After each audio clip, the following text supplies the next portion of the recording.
My name is Tom, and I am an alcoholic. And Santa Rosa is one of those places I never drank in, so I don't get nervous about coming up here. There are places I get nervous about and in, I assure you, but it's nice to be here, and it's nice to be sober. I was talking to my sponsor just this past week. Doesn't drink one day at a time for about 25 years, and I think that's credible. You know, I'm willing to listen to him a little now. And I wanted to talk to him about what everything meant, but he sounded a little funny and like he had something that he wanted to say, but a sponsor, you know, they think they have to listen first, and there's that funny dance where they have to sound concerned. But I finally said, well, what do you want to say? And he told me that I'm 49, he's probably 59. His younger sister just got sober about 6 months ago. And that's great excitement in the family. Now there's 3 or 4 of them who are sober. And he was talking to her around Easter time, and she said now that she's 6 months sober, there are things she wants to do that she has just put off doing. And so he said, well, like what? And she said, going down the Colorado River, you know, on a raft. And that didn't interest him at all. And the next thing was jumping out of a plane with a parachute. And he did it with her at 25 years sober. And I figure, I don't know if this is good news or bad news. I don't know. Does this mean he's doing better or doing worse? I have no idea. But I've talked to 3 or 4 other many sponsors, and we're watching very carefully.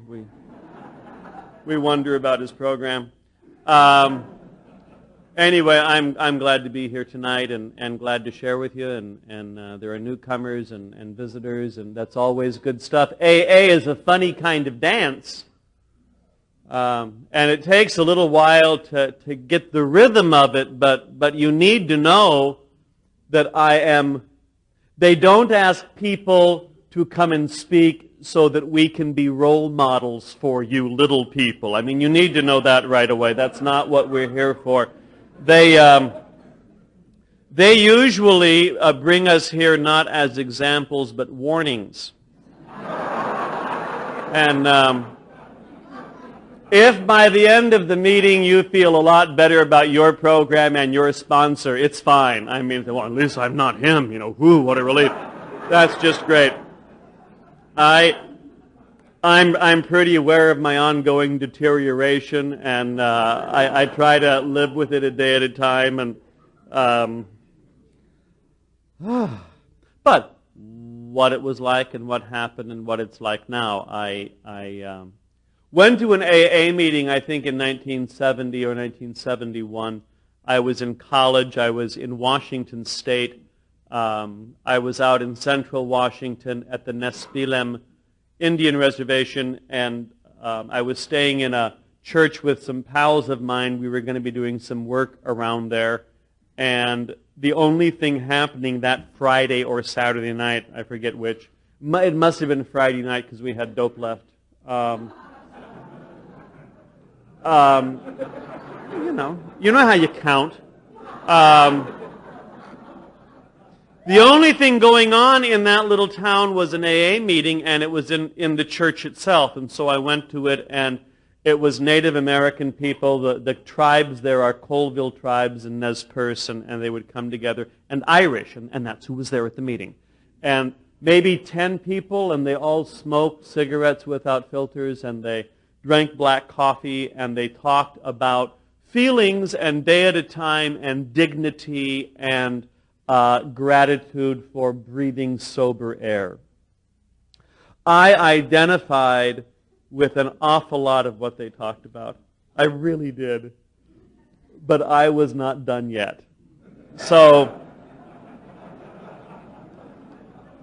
I thank them very much for letting us be there, and the next time I went to an AA meeting was 5 years later, and I was not going as a tourist. I was applying for, permanent residency. And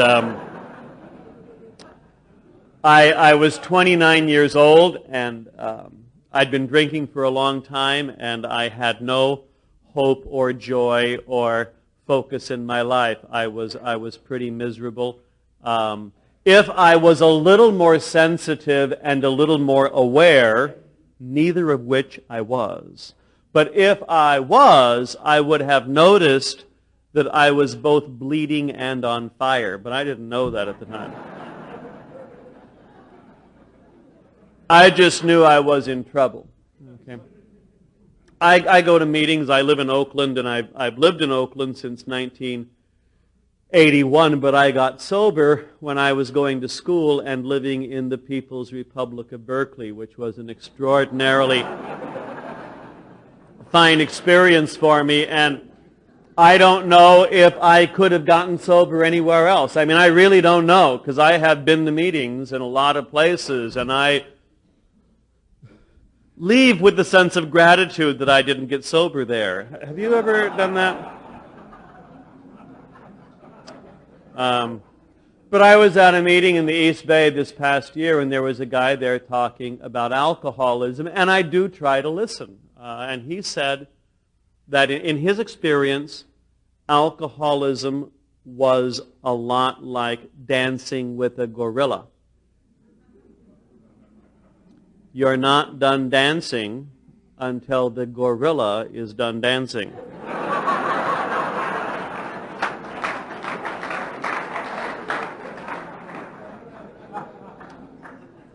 And this does not occur to you right away, because you ask the gorilla out, and the gorilla's kind of cute, and you think you're in charge, and in the back of your head, there's the voice that says, you might get lucky tonight. You know, that kind of voice.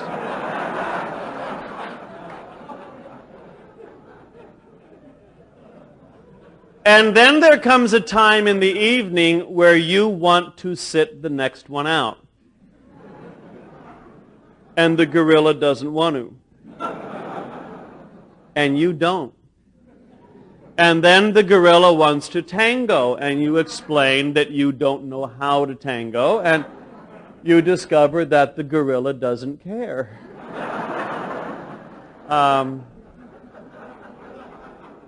There's a commercial, and I have no idea. My sense of the past is really murky. I mean, stream of consciousness is the way I approach most things, so it was this morning or 10 years ago, one of those.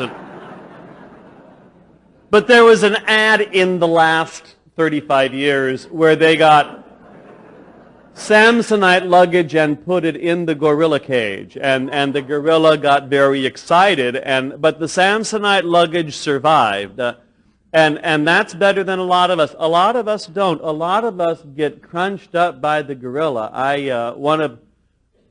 In the last few years, I have attended all too many funerals, suicides, drug, alcohol overdoses, AIDS, cancer. I mean, just a lot of people have been crunched by the gorilla. If you're at a meeting of Alcoholics Anonymous tonight, and you're not drinking all day, that's a pretty good sign that the gorilla has let go. If the gorilla has let go, get out of the cage.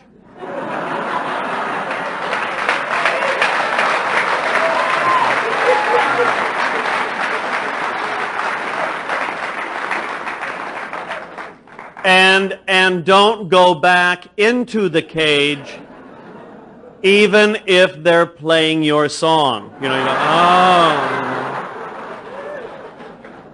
maybe this time I'll be lucky.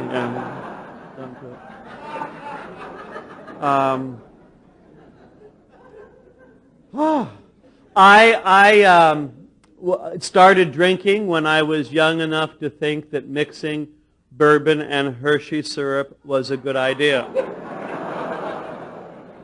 which is pretty young. I I like the sweet of it a lot, and I also fooled around a little with creme de mint, that awful green stuff. And I'm glad that I worked through all of those sweet syrupy things by the time I was in the 7th or 8th grade. And I loved the burn and the explosion of bourbon, and I found tequila to just be an extraordinary experience when I was around 11 or 12 or 13. But I pretty much stuck with bourbon for a long, long time. And of course, beer and wine, which I did not consider alcohol. I'm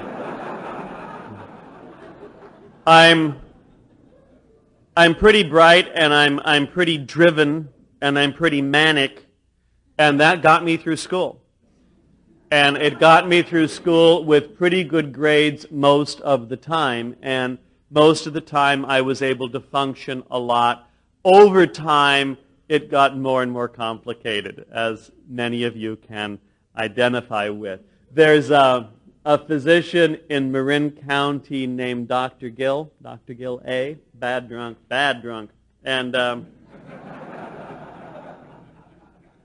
he's from Montreal, from Quebec, and I used to think that Irish people were tough, but that's because I hadn't met that many French Canadians. You know, they're tough. They're tough. And Gil and I were doing a presentation at a hospital some years ago, and it was about alcoholism. And I know some stuff, and I was approaching it from a couple of points of view, but Gil's a medical person and knows a zillion things. And one of the questions was about alcoholism, and this lady raised her hand and said, "Doctor, if someone's," she said, "is alcoholism a disease?" And he said, "Yes, it's a disease." And she said, "And there are symptoms?" And he said, "Oh, there really are clear symptoms. You can measure them." And she said, "Well, if someone's showing early signs of alcoholism, can't you just sit him down and say, 'Listen, you're showing early signs of alcoholism. Knock it off.'" So, can't you kind of get them to just say no, was the national policy for years. And Gill said that's very difficult because of the nature of the disease. He says this with a very thick French accent. The nature of the disease. And he said it's because alcoholism is a disease that has 3 distinct phases to it. Phase 1 is called the fun phase. This is when it's fun. This is completely new information to non-alcoholics. Non-alcoholics do not find drinking to be all that much fun. That's why they don't do it very much. But if your insides are anything like mine, alcohol was pure magic. It was sensational. I had the best time when I drank for a long, long time. I was a skinny kid. I was real awkward. I had some pretty serious questions about my testosterone level. I felt immature, and I felt awkward and easily threatened. When I drank, the world was different. I put on 20 pounds in my arms and shoulders. My voice got deeper. I could dance. I could move. I could talk to people my own age without fear. It was a sensational experience. So I remember someone asked me, why did you drink? And I said, it really helped. That's why. It really helped. So fun, and it's fun. I have a brother. My oldest brother is alcoholic, and my middle brother isn't at all. He has 2 kids, and his 2 kids have 2 uncles. Both of them are drunk, so I'm sure 50-50, one will be one of us and the other will marry one of us, so it's going to be fine.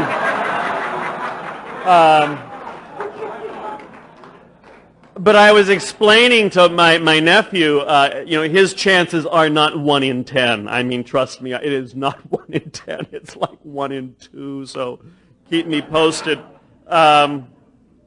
But But anyway, my middle brother got back from Vietnam. When he was in Vietnam, he showed promise. But he came back and became a boring drinker. And I was drinking. And I was mixing drinks, ice, glass, alcohol. I was mixing drinks. And I said, Paul, can I fix you another drink? And he said, oh, no, thanks. I'm starting to feel it.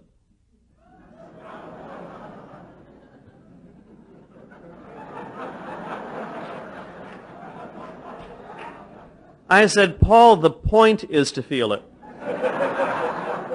I mean, let's go,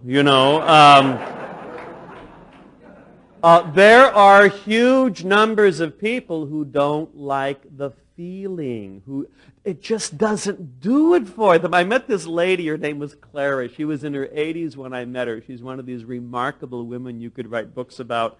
And she didn't drink at all. And I said, did you ever? And she said, oh, yes. I said, what happened? She said, well, I drank once and got a headache.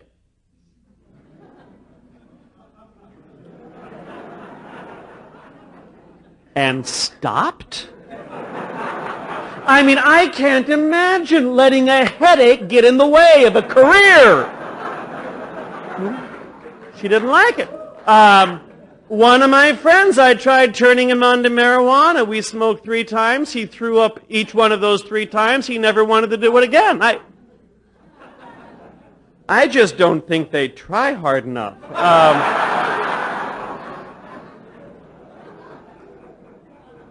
But it's not magic for them. For me, it was fun. Phase 1, fun. Phase 2, Gil said, fun plus problems. It's still fun. But you start to have problems. Blackouts. I don't know how you know when your first blackout was. I don't know that. You do need witnesses. The first one I configured was the 7th or 8th grade. I was home because I was terrified of my peer group, and I have no athletic interests or skills, so rather than negotiating that, I just avoided it and would go home for lunch. And both my folks worked, and I would watch TV and have lunch and sometimes have a drink or two. And this is when I experimented like a lot of kids do, and I tried the tequila milkshake, which I don't recommend. Of course, you would not use chocolate in something like that, but vanilla ice cream tequila, and I remember drinking it, and I first hit, and I said, this tastes awful, and then I drank the whole thing, which is a bad sign. Bad sign. Bad sign. Lots of them. So I was playing with booze off and on, and either in the 7th or 8th grade, I had, a little something. I don't remember leaving the house. I don't remember getting on the bike. I don't remember heading back for school. I don't remember the telephone pole. I don't remember the cops or the ambulance. They found me knocked out on the street, minor concussion. Everyone went into a dither. They called my mom. I don't know how they found her. So did I have a stroke? Was I hit by a car? Was there something wrong with the bicycle? Was there oil on the road? No one said, was he drinking? Because when General Eisenhower was president, it never occurred to anybody that a 12-year-old boy would be drinking. And if you didn't look for it, you didn't see it. So I could have gone into treatment then, but I didn't. Got over it. And I continued having blackouts through high school and, of course, college and in my teaching. So blackouts, I had those. Changes of personality, we start to have those too. We sometimes call this Dr. Jekyll and Mr. Hyde. By the way, if you're looking for something to read that is not conference approved, may I suggest Robert Louis Stevenson's Dr. Jekyll and Mr. Hyde. It is all about us. But it's a terrifying book. I thought it was for junior high school kids. So when I was a junior high school student, I would not read it. I held things, age-appropriate reading material I held in contempt. Little attitude problem there. But I read Dr. Jekyll and Mr. Hyde when I turned 15 years sober, and it is a terrifying book. There is no recovery in Dr. Jekyll and Mr. Hyde. Mr. Hyde wins. So read it and go to a meeting. That's what I would suggest that you do. Dr. Jekyll. I was going to, I'm sober a little bit, a couple of months. There was a big clubhouse in El Cerrito. Now, there is no reason to even know that El Cerrito exists, except for the El Cerrito Fellowship. And for those of you who are a little confused into the geography of the East Bay like I was, it goes Oakland, Emeryville, Oakland, Berkeley, Albany, El Cerrito. And on San Pablo, there was the El Cerrito Fellowship, and they had meetings all day long. And on Friday nights, and I was just a little jumpy, they had a meeting at 6, a meeting at 8, a meeting at 10, and for those of us who weren't quite ready to go home yet, they had a midnight meeting. And they repeated it on Saturday night, too. And there were lots of weekends. That's where I spent my weekends because I couldn't stand being home listening to me. So I asked an old-timer with about a year or two, I said, how do you know you're alcoholic? I mean, how do you know you're alcoholic? I mean, maybe I'm, character defect or insanity or just bad attitude or crazy. I mean, how do you know? And one of the reasons I have been able to stay in AA is because of the way he answered the question. He did not lecture me. He did not preach at me. He did not talk down to me. He did not patronize me. He did not give me an inspiring little talk, all of which makes me want to drink in about 2 seconds, I'll tell you.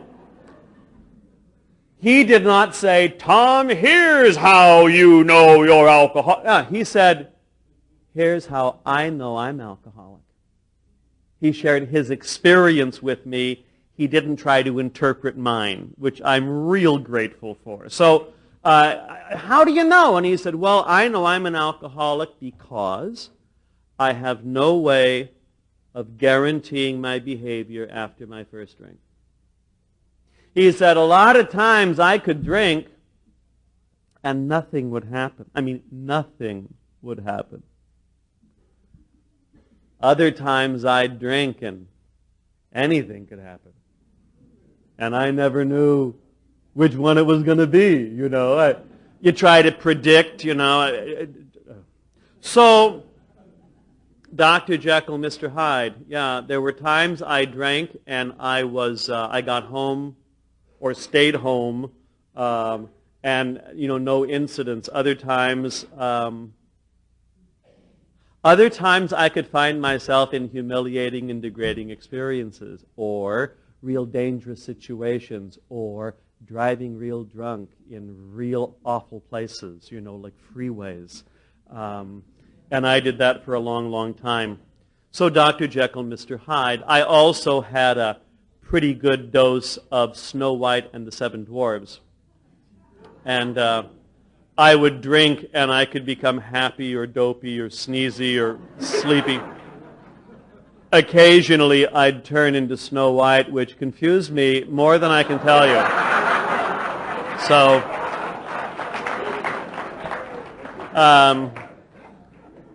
fun plus problems. I have shown up to exams hungover, and that's both as a student taking them and as a teacher giving them.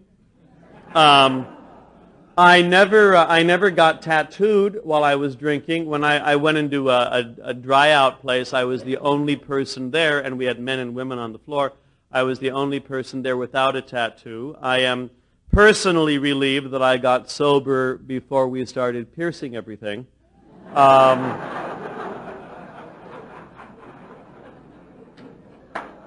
Because with my luck, it would just have been very hard to explain.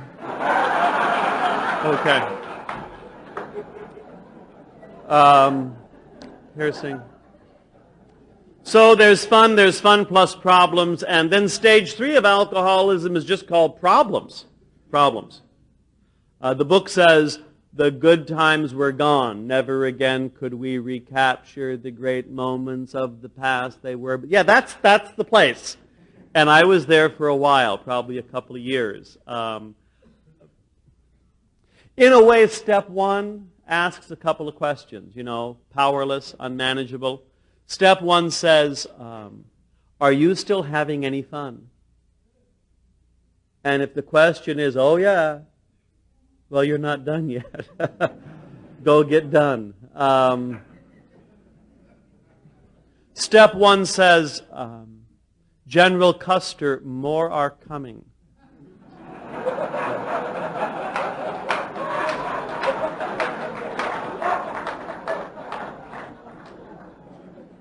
Step 1 says, Noah, it's still raining. Okay?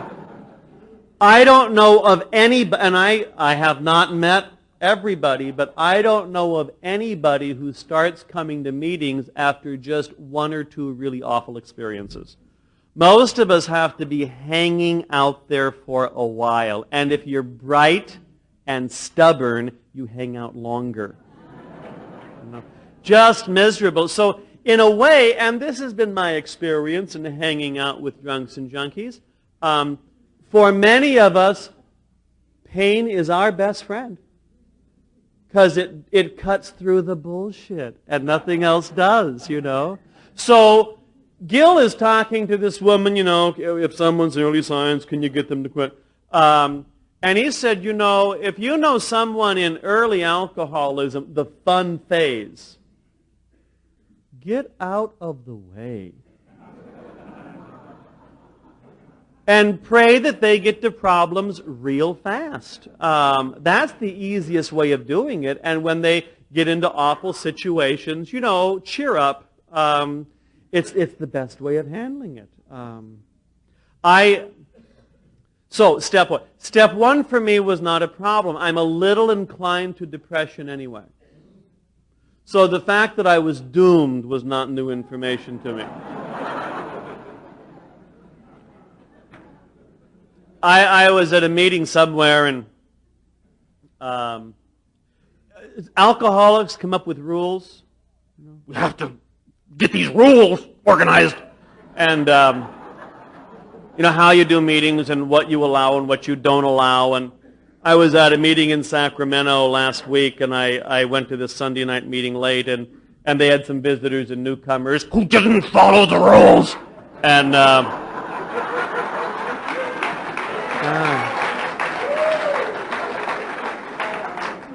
there was this old-timer there, I think bleeding deacon is the phrase that we use, and with a smile on his face, he managed to insult and humiliate every visitor and newcomer there because they weren't doing it his way, because they weren't at the meeting when the rules got passed.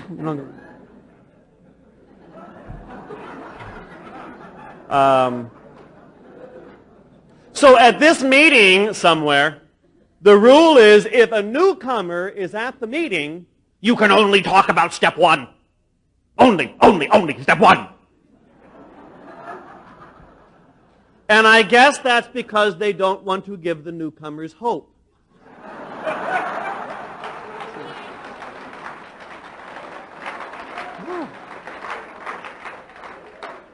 Most of us know step 1, real well. What I needed to hear was step 2. I really needed to hear step 2. And I want to talk a little bit about step 2 tonight. And again, I'm stuff on you can disagree with me on things. Neither one of us has to leave AA. There are people who disagree with me on great big things, and they seem to be happy. I can't tell you how much that bothers me. I'd be happier if we disagreed and they were miserable. Then I'd feel better about it. But it's a big organization, But step 2, I knew I was a mess. And I knew, like I say, a little depression. And I always figured that I really was doomed. And hope. We talk about hope. And let me, at my first meeting, my first day sober was the day that Gerald Ford was nominated for President of the United States. Now, you might not clearly remember that date, but it really happened. It's in the books. August 18th, 1976. And I think only Mr. Ford and I remember that occasion. I think Betty had a couple of social drinks, and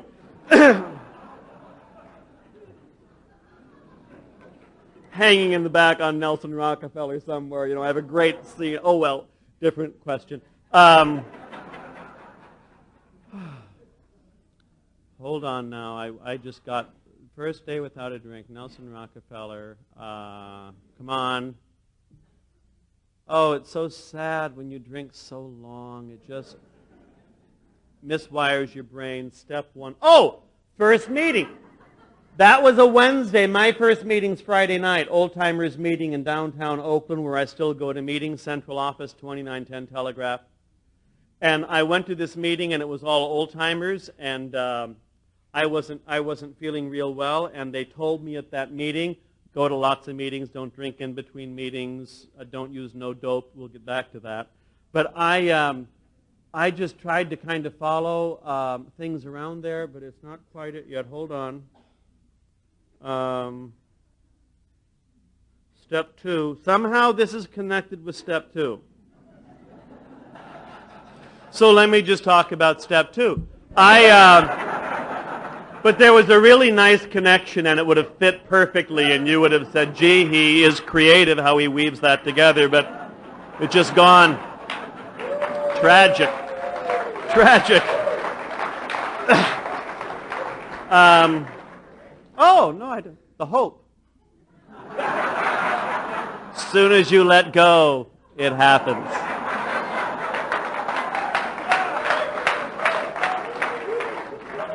I was surrounded by these old-timers who were very happy and stuff, and here, I remember hope. I'm sitting at this meeting. They're all pretty perky.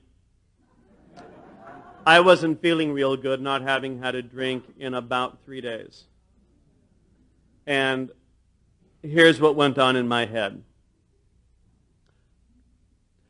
I introduced myself and said a few things, and I told them, I'm Tom, I'm an alcoholic, and I haven't had a drink since Tuesday night, and they burst into applause. That completely startled me. It occurred to me that I have finally met a group of people who know what it means to not have a drink since Tuesday night. Hope. If I go to these meetings forever and never have another drink or joint or pill for as long as I live, and I'm going to live to be really old.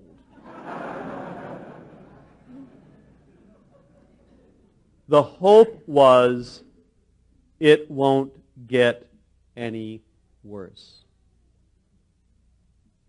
And if, on that August evening of 1976, you promised me just that it wouldn't get worse, I would have taken it as a bargain. What do I have to do just so it doesn't get worse? Go to lots of meetings. Okay. Don't drink in between meetings. That was a whole new thought. I'm glad they didn't say, don't drink a day at a time, because I heard that years before and figured it out. I remember when I was, 8th grade, freshman, high school, somewhere on there, I was trying not to masturbate a day at a time. And it didn't work. Yeah. And one of the reasons it didn't work is because I figured it out. The words say day at a time, but they mean forever, and I can't do that. However, not drinking in between meetings, I could do. And that's not 24 hours, that's like 22 and a half, you know. If I went to a meeting every night, and meetings where I got sober started at 8:30 and they were over at 10, and I was so rigid that anything that wasn't 8:30 to 10 I didn't think was an AA meeting. I mean, a 7 o'clock meeting, give me a break. That's not AA. You know, 8:30 to 10 is how God likes it. I had that real clear. I went to a lot of meetings, and I didn't drink in between meetings, and then they said, and we don't use no dope, which I didn't know. I mean, that really caught me by surprise. I had been smoking non-habit-forming marijuana every day for 7 to 10 years, you know, somewhere in there, and I wish I could be more specific, but it's hard to be more specific if you've been smoking dope for 7 to 10 years. It's somewhere in there. I'm personally grateful that that was mentioned at my first meeting, because that Friday night was the first night in many years I didn't smoke dope. Because I figured if you're going to have the hope, you got to do what they say. I've never done cocaine. I've never done crack cocaine. I have never dropped acid, which really surprises some people who hear me talk.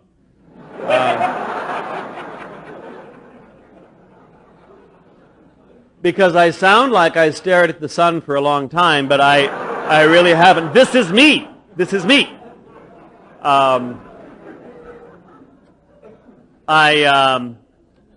I did a little Valium. I saw a shrink. I asked for Valium. He wouldn't give it to me. I didn't know they could say no. I had the only competent shrink, you know, in the Bay Area. All of my friends were getting Valium from their shrinks because they were anxious.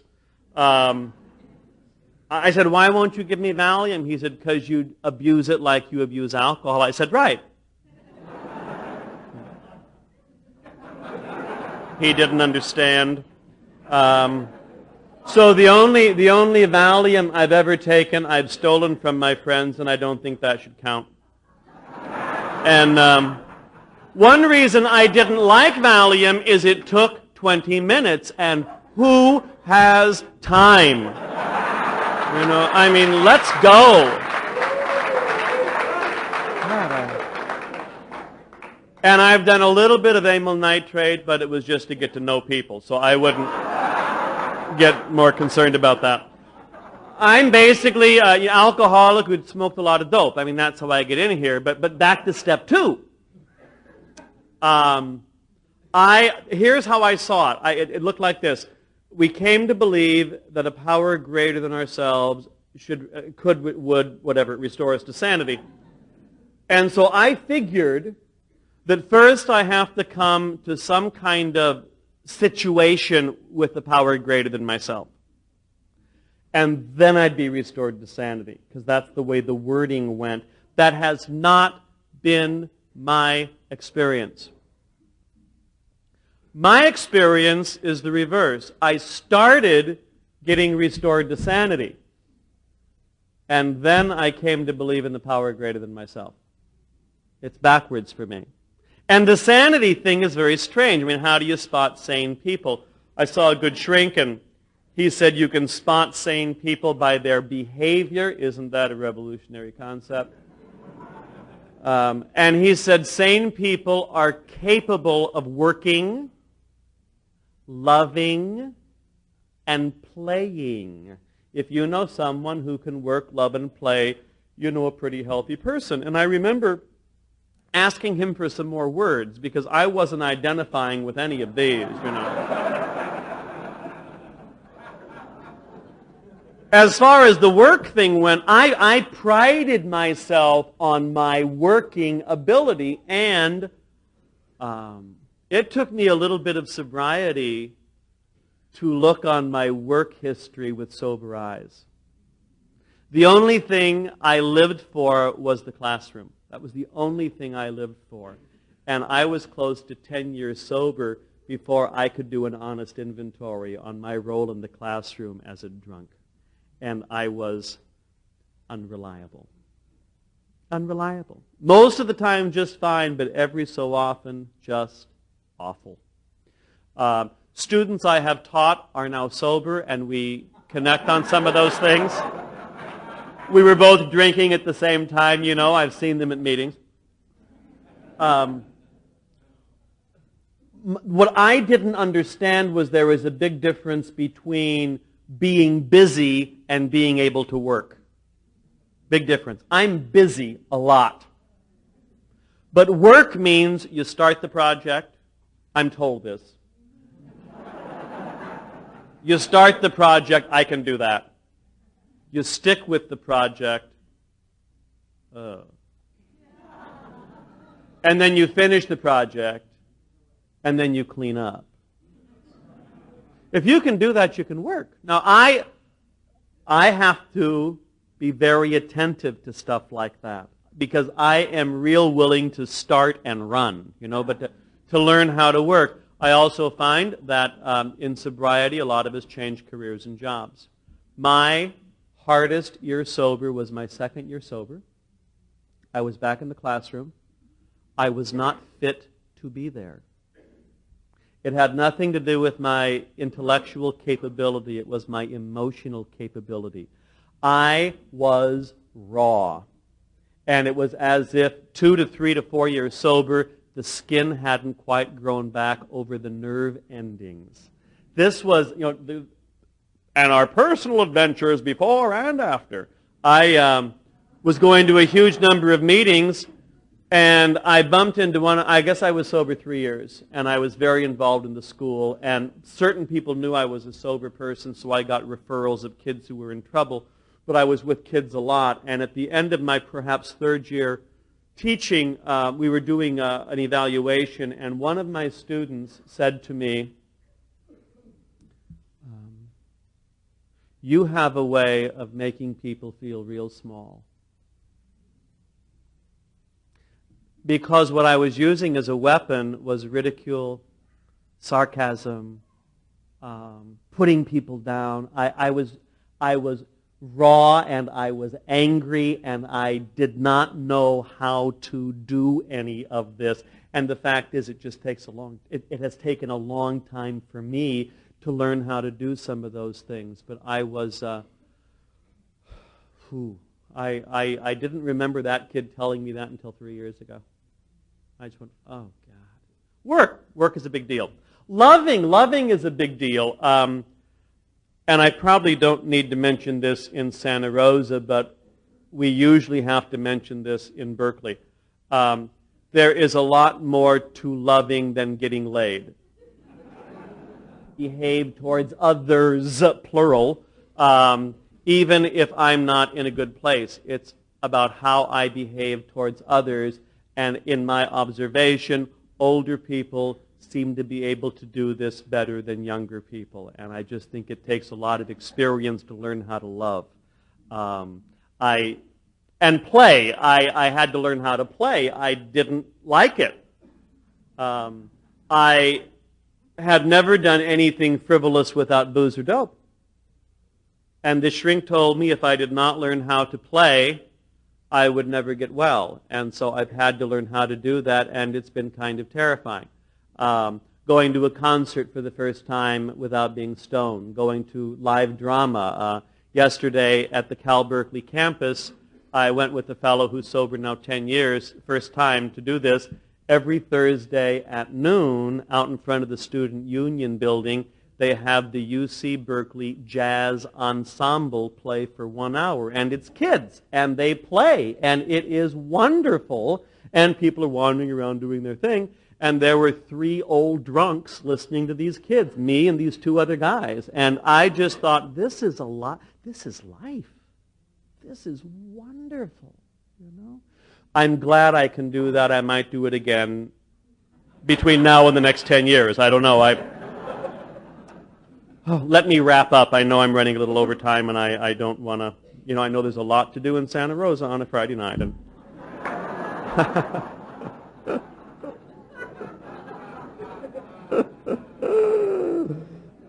you can see what the kid was talking about, you know, and that Sarcasm. Oh, well, I'm usually not as sharp. Let me see. I'm glad to be alive. I was listening to my sponsor talk to someone else, and I don't know about you, but I find I can listen to him better if I'm eavesdropping.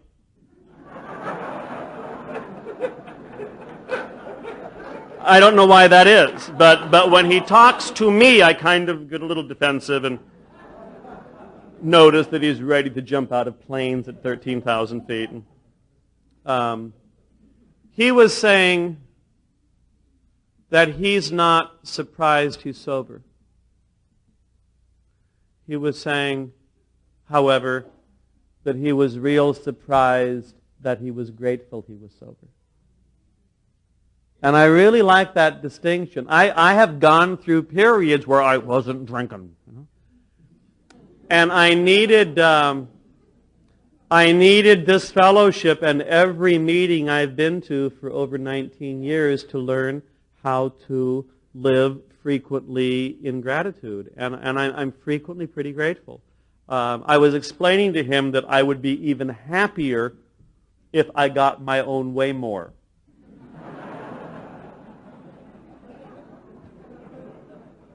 And he listened, and then he said, if you got your own way more, you would be dangerous to the neighborhood.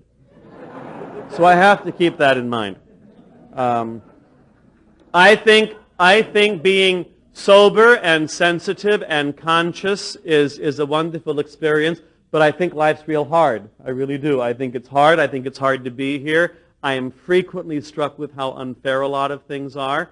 I have all kinds of problems with God and God's people, and I really have to work on dealing with resentments and stuff and mood swings and a lot. I find now that I'm in my 50th year,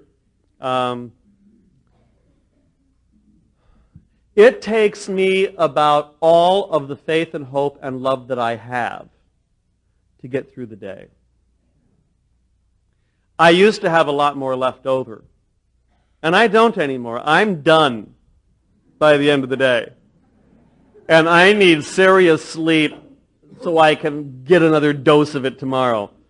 When I go home, like I'll be driving back to Oakland tonight, and there's messages on the machine, whiny, snivelly, self-obsessed sponsees, you know.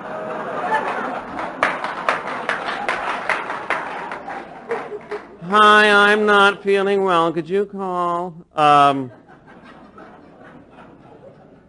I don't call them back after 11 p.m., not for their sake, for mine. I have nothing good to tell them after 11 p.m. I don't have anything good to tell them. But I'd be happy to talk to them in the morning, and most of them know that, you know. I just need the sleep. I find that being sober right here and now, there's an interesting combination for me, and it's paradox, like a lot of the program is paradox, where I have an awful lot of resiliency and reserves, and at the same time, I'm very fragile and easily knocked off course. And it's daily reprieve, daily program, call your sponsor, and, you know, hope he uses the parachute the next time, too. Going to meetings and just sitting there and being there and making the program connection. So I was at a meeting. This is my last story. I was at a meeting. I do little geographics. I recommend that to anybody. Just go someplace else and stay there for a while.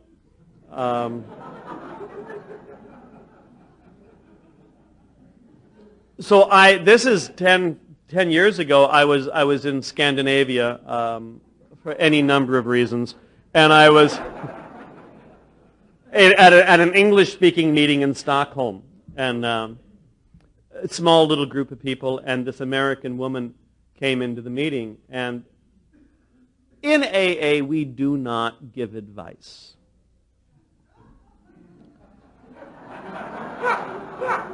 However, I really disliked her. I had never met her before in my life. I became an instant expert on her defects of character. And she shared, and she was whiny and complaining and made me sick. So I thought I'd give her a little advice. And I told her stuff, and I was patronizing, and I was, I was an asshole is what I was. And I mentioned that to my sponsor once, that I had bumped into an asshole. And he said, if in the course of a day you run into an asshole, you've run into an asshole.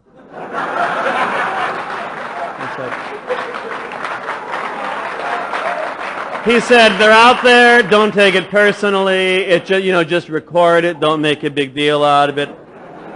And then he said, however, if in the course of the day you run into 3 or more assholes, you're the asshole.